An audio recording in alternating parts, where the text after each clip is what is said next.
This is Steve Jewin from WrestlingObserver.com, and we're here today with Scott Patterson, a video game historian, archivist, and jack of all trades. And eventually it led you to decide, like a lot of kids who grew up watching it, hey, you know what? I think I could try this myself. I might be pretty good at it. I've got some charisma. I've got a little bit of athleticism. Let's see if I can give this a go. Actually, I had none of those things. I just had a passion for it. It was something I grew up. And, I was, in middle school and high school. I mean, I didn't have a lot of friends. I was bullied. I was beat up a lot, made fun of a lot. I was a real skinny, lanky, uncoordinated kid. Professional wrestling was my escape during those times. I could live vicariously watching them on TV and, imagining that I was going out there with some entrance music going and a crowd going crazy, and I was throwing these people that were giving me a hard time in school. I was throwing them around the ring and putting the beat down on them and dropping the big elbow and everything else. So yeah, when it came to in the 1990s, I was grown up, and my parents were going through a very messy divorce that they were dragging me into well beyond what I wanted them to. Wasn't real fair to me. And it was through my fiance that she was encouraging me. I'd always talked about it. But I'm still, I was an older, skinny, lanky, uncoordinated guy. But what the hell? You don't want to go through life with what ifs. Yeah. And I think my parents going through life with what ifs was why they were unhappy. I don't know that they were necessarily unhappy with one another as they were unhappy with themselves and took it out on one another, because they never took any chances in their lives. So I figured, okay. And pretty much spur of the moment. I mean, I called a local wrestling school, and they were having tryouts like that weekend. And, the next one was going to be like 3 months later. And, common sense would have been like, okay, maybe I could spend the next 3 months. I could go get in the gym, and maybe, get in a little better shape and go give it a go. And no, I decided I'll see you this weekend. It's Saturday. I'll be there Saturday. And yeah, somehow I was in there. It was 4 of us in the tryout. And somehow I got in. I think it was more the fact that I was so out of place. I think it was 2 things. I think one of it was the fact that I was so out of place, but despite everything I was put through in that first thing, I wasn't gonna quit. I fought through it anyway. And secondly, I think it was just that promoter at the time, like, well, this guy's here willing to spend thousands of dollars to go through wrestling school. So, I'll take his money for as long as he's gonna stick around. But that's the thing. They tried to get me to quit.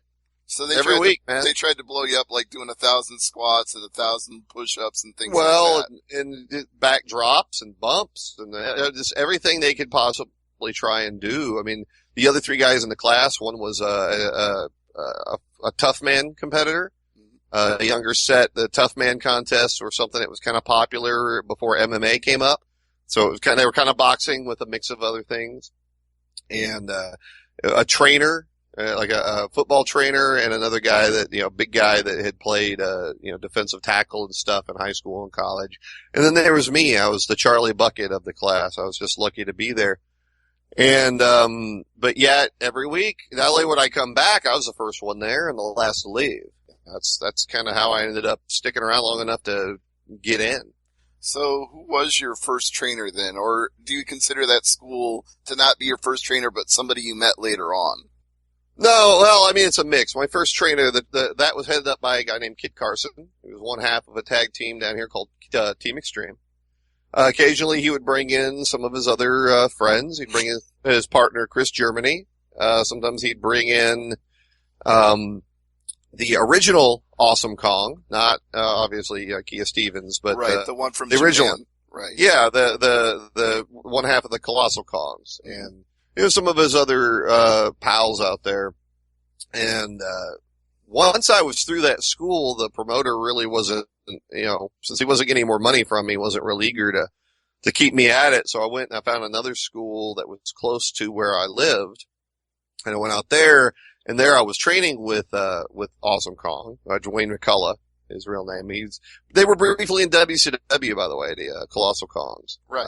And so trained with him, out there on some days, other days, Calvin Knapp, Hardbody Calvin Knapp came out there as well.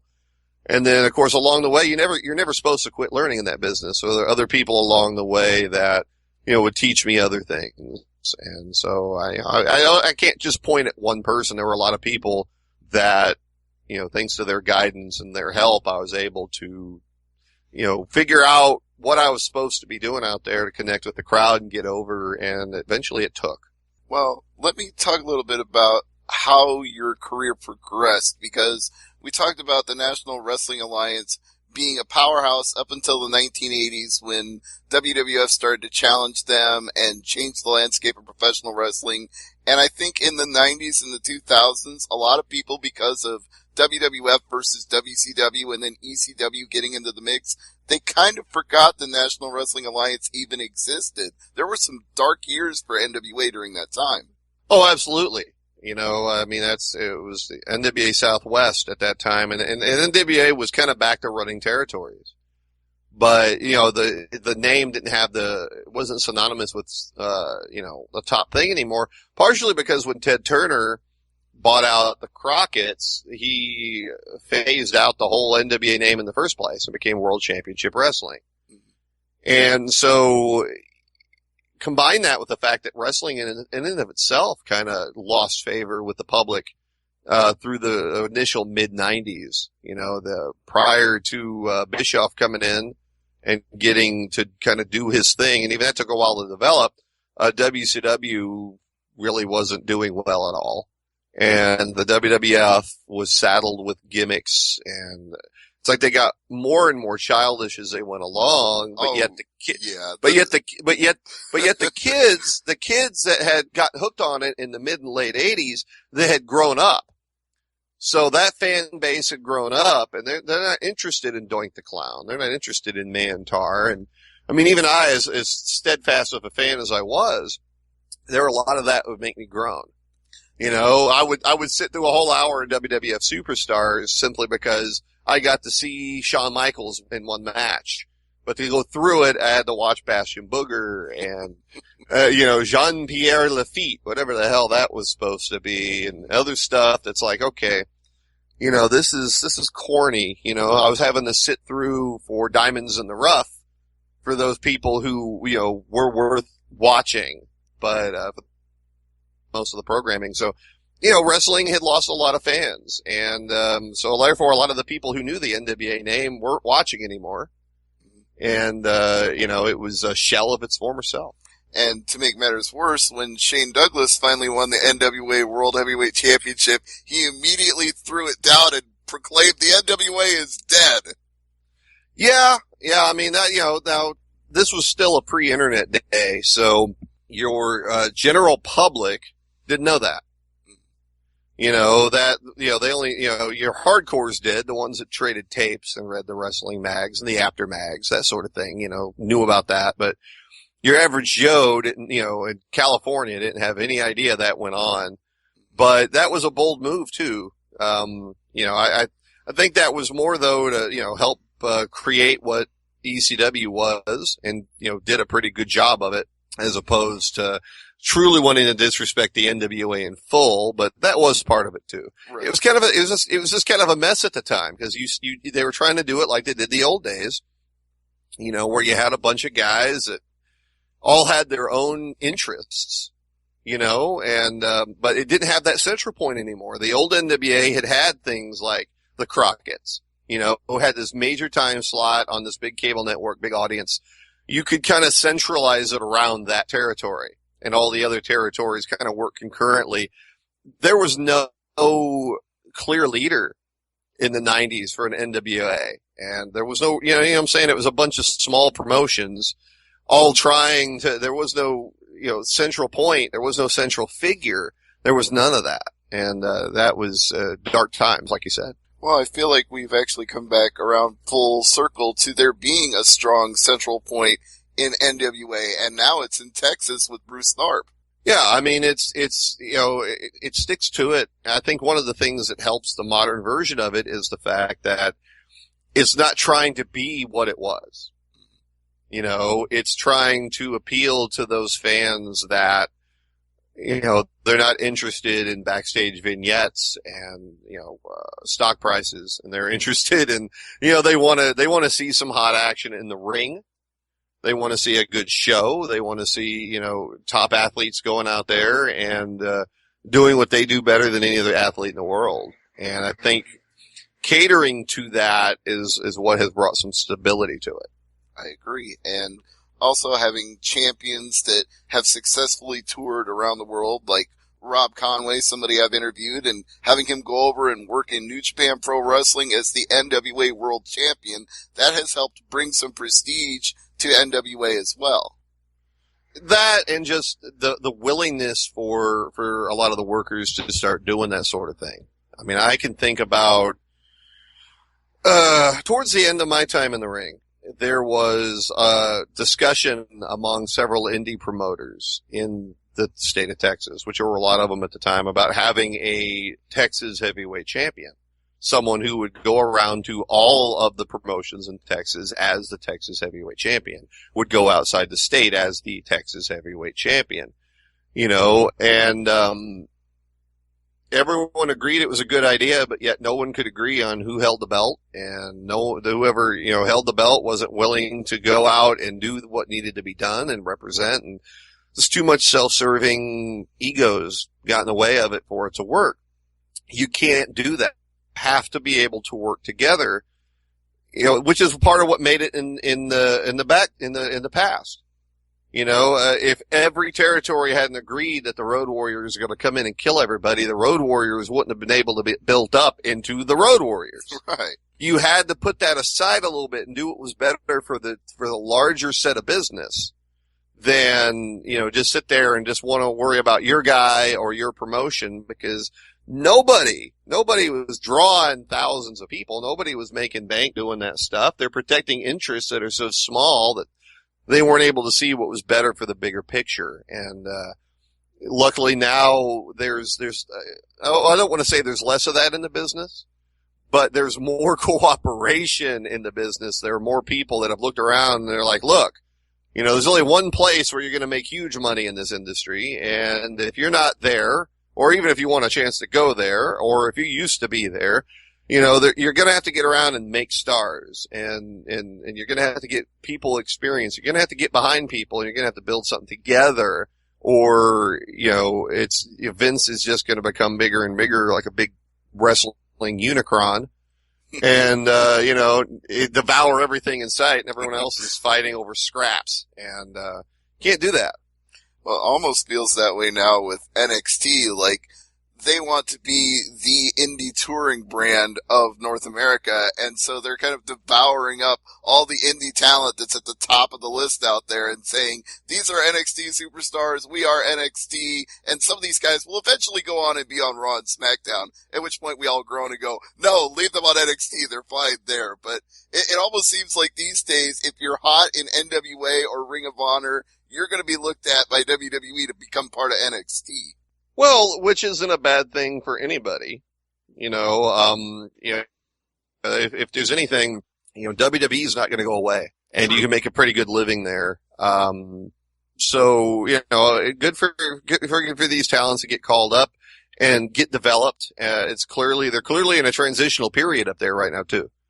So this is a good time. This isn't let's say, there was an X period of time where the WWE talent pool was so crowded and so bloated that it was a bad time to get called up there, because your odds of getting in were, or getting a spot or opportunity to get over brief were so thin. And it's not quite like that now. Now they gotta have new blood at the top. And you've got so many top stars that are injured, and so many top stars that they're not young as springtime anymore. Their roster is so depleted that Triple H is the world champion again right now. Well, yeah, which I don't have too much of a problem with that myself, because I do believe I mean, I know it comes off as a little egotistical to some, but you've got an experienced heel that's going to be able to draw heat at the top. Whoever is chasing him for that belt is going to be better for it. And they're going to be, more over for it. And, as long as it doesn't go on for too long, that is, so I think that, because, I mean, who else right now, he can't really, I mean, who else is going to carry the ball for him? Orton's on the shelf, Cena's on the shelf. You have a lot of guys. Heck, I was even reading now, I think Sheamus and Del Rio, they're hurt. Yeah, almost everybody in the League of Nations is injured in one form or another. Yeah, you've got to, especially this time of year going into WrestleMania, they got to have someone carrying the ball that is experienced enough to carry the ball properly. And I don't think a lot of people on the internet maybe understand that in full. But, in lieu of anyone else being healthy enough to do it, okay, put it on trips for the moment and, try to build from there, and maybe that will, that'll do the thing properly. But it also shows it's anyone's ball game right now. Yeah. And that's what it is. And it's anyone's ball game right now. If you've got the talent and the heart and the drive, this could be the opportunity where someone could not just come in and get on TV and get over, but they might find themselves fast-tracked into a top spot. And so good on anybody right now that can get that opportunity, because the opportunity is now, man. Well, as Vince McMahon likes to say himself, grab that brass ring.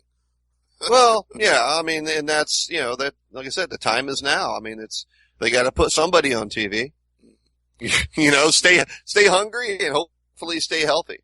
I don't want to talk too much about Vince McMahon because there's a million interviews and a million shows that'll do that, but we're talking... Especially this time of year. Oh, yes, indeed. The build to WrestleMania goes on with or without us, but this parade of champions that's taking place in Fort Worth on March 31st, correct me if I'm wrong about the date, but I believe that's the date, and yes. It's going to be a whole slew of their champions. Well, we assume they're still champions by that point. They may win or lose the title between then and now, but NWA World Champion Jack Stane, somebody that's also been on my website, and Raymond Rowe, Amber O'Neal, the Iron Empire, Rob Conway and Matt Riviera, another guy I've interviewed, and a whole list of champions that are going to be on this show.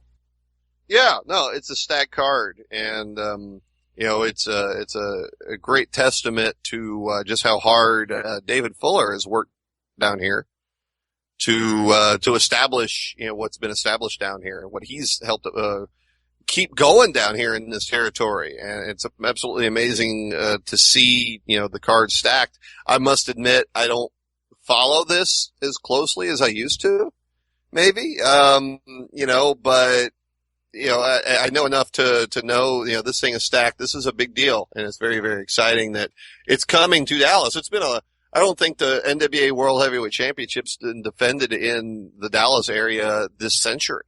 And what better weekend to do it than WrestleMania weekend? Whether WWE likes that or not, there are a lot of promotions that look at WrestleMania weekend as, hey, this is the wrestling holiday. It's the biggest time of the year for professional wrestling. If we're going to run an event, we're going to run it in the same market, same area, same time, because we know there are going to be wrestling fans here. Oh yeah, it's just smart business. I mean, it's the same thing. You see the same thing in the video game and comic convention areas. There's people that book events around E3 and San Diego Comic-Con and all that because, that's, it's just smart business to do that. People are coming into town and they're wanting to be part of this and they're wanting to be part of things. And I think you call it right. I think WrestleMania weekend has become like a wrestling holiday now. And, it's a whole week thing. And plus again, this is a big area. And for, as much as I guess you say the younger set maybe doesn't understand how deep, Dallas area wrestling history runs, a lot of the people that live in this area, oh, they do. People they'll still talk about the Von Erichs and the Freebirds like it was yesterday, man. The Dallas area is going to eat up WrestleMania and they're going to eat up any events that are around that area. Indeed. Oh, I got a friend who is in San Antonio who still talks about the Von Erichs like it happened yesterday. So it goes all the way down south in Texas. People have not forgotten at all. Oh, absolutely they haven't. But now tell us how you transitioned from professional wrestling retirement to video game advocacy and then got the call to be involved in NWA Parade of Champions. What is the timeline there? Well, I always kind of, kept one foot in it. And like I said, I mentioned earlier, David Fuller. This was a guy, he was as much as I was a skinny, lanky, uncoordinated kid when I got in the business, I was Andre compared to this guy. And, when we first got in the late 90s, he was kind of ridiculed and all that. He had a small size and an attitude but he had a lot of heart. And he stuck around and stuck around and stuck around. I mean, we remember us joking on a road trip one time. We were all kind of razzing him, talking about him. He wasn't in the car with us on that trip. There was a bunch of us in a car, and we're all kind of razzed him and talked some noise. And then we get kind of a pause. And I forget who said it, but we all agreed with it. We're all like, he's probably going to end up being like the guy that inherits the whole territory. Like that's going to be the guy that is going to stick around and out everybody else to the point where, it's going to become the big thing. And that's what's happened. So, we reconnected on social media a few years ago and we buried the hatchet because we'd had some heat for a while. We had buried the hatchet and talked about some things. It was late 2014. I went out to, I'm going to go out and check out one of his shows. And I hadn't been to any wrestling event for a long time. He was doing an anti-bullying rally before it, and I thought that would be a nice thing to go speak in, so I agreed to do that. And he almost kind of, I guess you could say, I don't know, he kind of worked me a little bit because, suddenly he's coming up like, yeah, you want to do commentary? I'm like, yeah, okay, I'll do some commentary for his show, a little color commentary for a match or two. And turns out that he'd already had me written down for that anyway. He knew I'd say yes and stick around, so I did, and I kind of liked it. It was kind of fun to call a wrestling match again. That's what I did for a short time after I got out of the ring as an active worker anyway. And I had some fun doing it. And over 2015, I was, due to some contractual obligations with some TV development things and stuff, couldn't do it. I couldn't be involved in any way. Some of that is loosened a little bit now, at least for the time being. And he had kind of given an open invite type of thing. And, I looked at this and I was like, this is a pretty big card and all that. And I was like, I can go do something. And so that he ended up, saying, yeah, I'll do color commentary. You'll be a color guy for Rob Moore's play-by-play. And I'm like, wow, okay. Yeah, let's do that. I'm excited to be here. So if you're going to do the color, take us a little bit through what your vision of color commentary is, because a lot of people, they know what they know from Ring of Honor, WWE, TNA, but how do you view it when you call it? Well, just, I'm kind of a smart aleck by nature anyway, so, I always like color commentary in any type of, competitive thing or entertainment thing. It needs to be both entertaining, but yet still have insight. I will say, I don't know that maybe the current WWE color commentators are really as interesting as they could be. I think that's a bit of an understatement, except maybe for Mauro Ranallo. That would be the exception. But, back in the day they were, you get the play-by-play remarks and then you'd get a one-liner by Heenan, or you'd get, an aggressive statement by, Jesse Ventura or whatever. I consider Jesse Ventura to be seriously underrated as an announcer. He never gets the credit. Absolutely he was. So, I kind of look at that where, I'm not going to go up there and be playing a gimmick. It's 2016, and plus I'm not a wrestler anymore. I'm not up there as, any wrestling persona. I'm up there as me. But that being said, I'm going to occasionally, maybe fire off a quick one-liner or something that's fun or entertaining. But there's also the fact that, I used to be in the ring. And I can speak to the pressure of being up there in front of a big crowd, or what it's like to go through certain moves or certain preparations, or if I see a move performed that I never liked being performed on me, I can say that as well. I was doing that, that other time I sat in there, backs him up in the corner and does the big chops to the chest. And, I just commented, well, boy, I don't miss those at all. And I don't miss those at all. Especially with some of the guys that have chopped me, like Hernandez. Oh, holy cow. Yeah, I don't miss that part at all. But I think that's important. I think having a little bit of a direct insight, just like in the NFL, the color commentators a lot of times are former players or former coaches, and I think they have the most to say, with that experience. So, just kind of try to toe that line. I don't want it to be boring. I want it to give some insight as to what it's like, what they're going through in that ring at that time. That's one of the things I always loved about Ventura on commentary, because when he talked about the tactics that people used in the ring, like, oh, he's trying to wear the man down right now so he can apply this hold. It's like, thank you for putting some believability into it, because you are speaking of it like it's real sport, not sports entertainment, and you're talking about it in terms that we can relate to because we saw you do these things in the ring yourself. Yeah, and that's what it is. Apply it directly, and the old rule is, the viewer, the person watching, you can't assume they know who any of these people are or what's going on or anything like that. So, and it's, whether it's e-sport, video game competition, or it's professional wrestling, I think a color commentator needs to help paint the picture like that. The play-by-play is telling you what's going on, and the color guy needs to be telling you why it matters and why you should care.